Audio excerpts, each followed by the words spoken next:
Bir жігіттің үш түрлі арманы болған екен. Біріншісі, жалақысы жақсы қызмет. Екіншісі, сұлуда ақылды әйел. Үшіншісі, атақты адам болу. Bir күні оның түйіндемесін көрген белді фирма жігітті әңгімелесуге шақырады.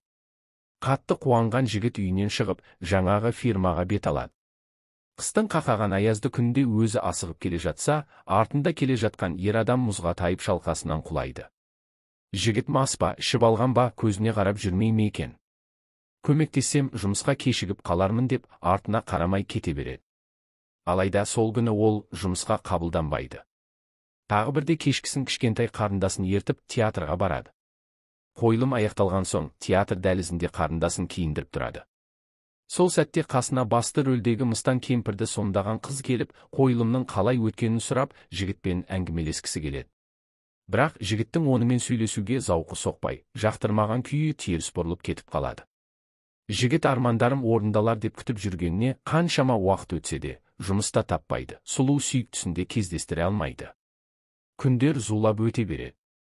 Бірде достарымен қыдырып үйіне кеш қайтқан жігіт саябақтың орындығында жылап отырған келіншекті көреді. Жауын құйып тұрғанда жас келіншек жұқа көйлекпен бүрсеңдеп отырады.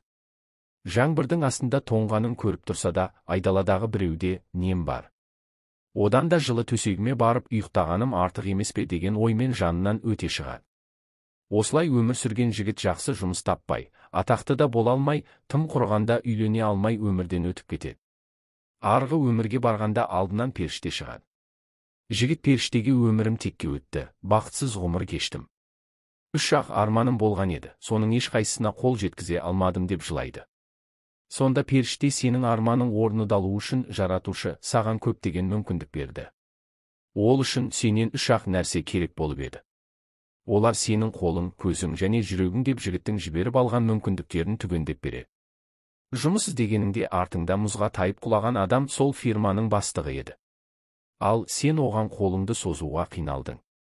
Қол созып орнынан тұрғызғаныңда сол күні әңгімелесусіз ақ жұмысқа қабылданар едің.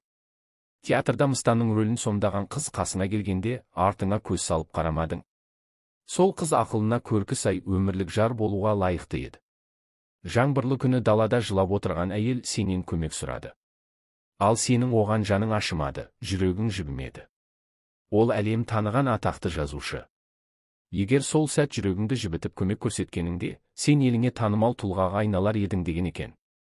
Жақсылық көрсем де өзімнен, жамандық көрсем де өзімнен деген сөз бар емес пе?